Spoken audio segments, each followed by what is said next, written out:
We are happy we have a new acting national chairman. You recall this is the same way IU's crisis started.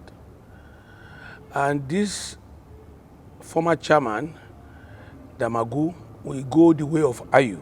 I can assure you, he was not supposed to be the chairman. He only represented an interregnum, but manipulated the process to become the chairman and caused so much confusion.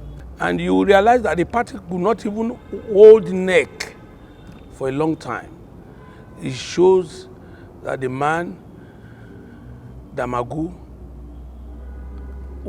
has been incompetent. He does not have what it takes, and he stole that office and acting in that capacity.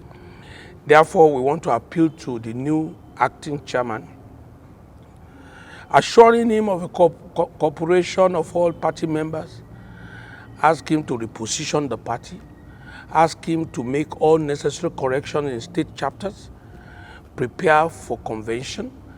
After, everybody must have obeyed the last court judgment that congresses must be held in all state chapters before the convention.